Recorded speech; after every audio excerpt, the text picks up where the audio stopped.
Hello, Intro Sociology. Welcome to my office. I thought I'd give you a brief glimpse of it. Looking around, I have a lovely view. I'm located in 222 Gooding. Beatles poster on the door so that if you need to come and discuss your grade or working on a paper or any of that, please note that I'm in my office quite frequently and would be happy to meet with you. So today we're going to talk about social class, semi-live from my office. And I thought we would kind of start with a discussion about the American dream. And so for many Americans, the American dream is this idea that you end up doing better than your parents did. And that's alive and well for many people. And one of the things we see is that the American dream isn't just individual, it's also driven structurally. And so there are things that our government can do and our economic system can do to ensure that that everyone has access to the American dream.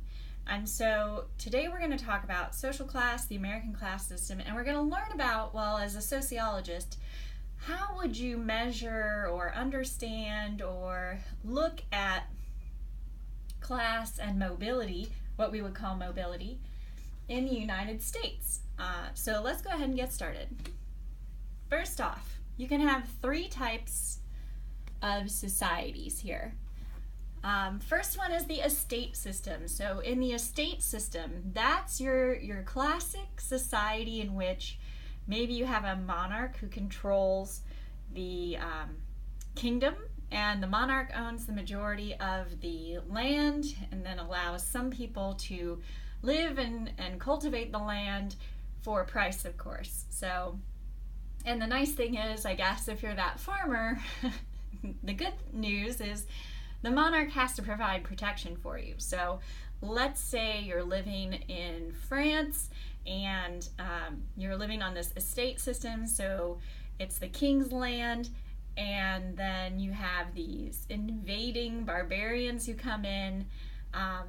The understanding there is that the monarch is going to take care of you so that you'll be able to go to the castle. Think about all those pictures of castles you've seen. They have really big courtyards. Well, that was because back when the estate system was popular, kings would often have to house people from the surrounding communities in times of war or distress. So the estate system, now here's the thing about if we ask about mobility in the estate system.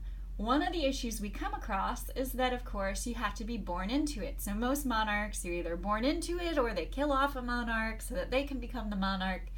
But it's a pretty small group or segment of that society that's at the top. So when we talk about can mobility happen, yes, it can happen in an estate system, but it's very, very, very, very rare. Next, we have a caste system. So in a caste system, what happens is you're born into what you would call strata. And these strata go ahead and define your life forever. So once you're born into a strata, it doesn't change. Well, how do they decide what strata you belong to?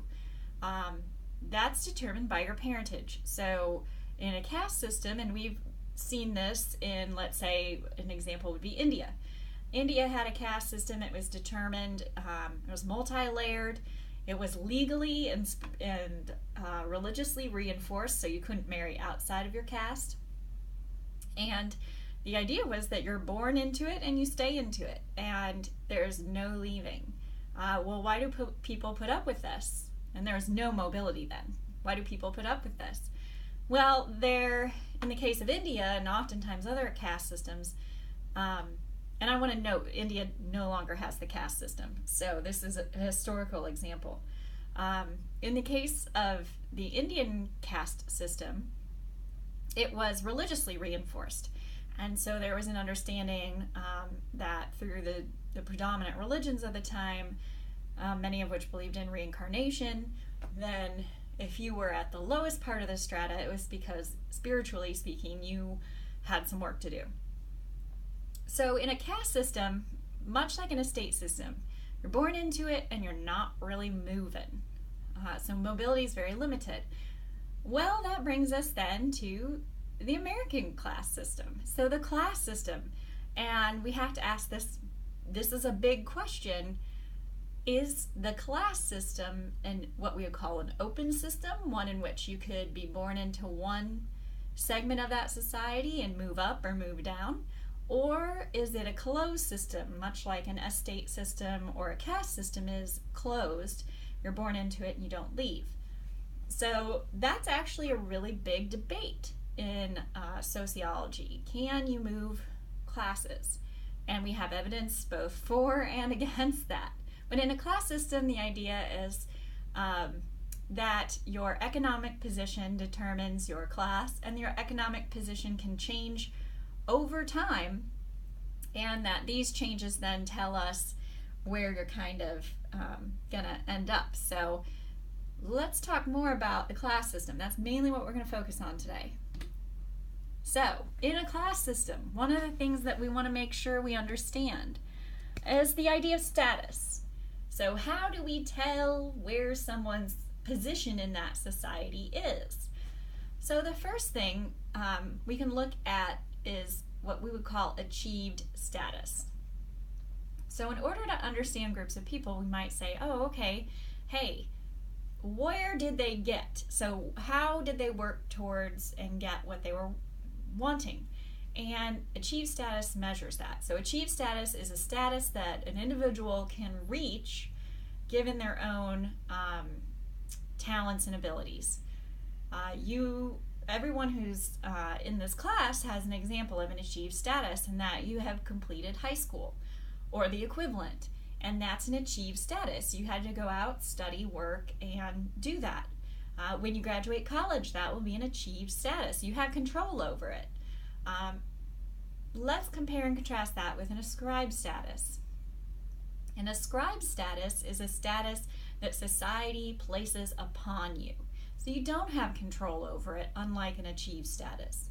An ascribed status would be one dictated by society. So however a society defines, maybe we looked at gender last week, how they define gender, how they define where your social class is, how they define your race or ethnicity.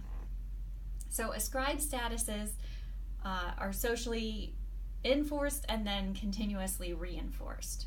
So if I were going to give an example of myself with achieved and ascribed statuses, I would say that earning a doctorate degree was an achieved status. I had to work towards that. Getting tenure at Jacksonville University was an achieved status. And then if there's a ascribed status that I have, two examples of that would be one that I'm a woman, and then the other one would be that I'm considered American. Those are ascribed statuses.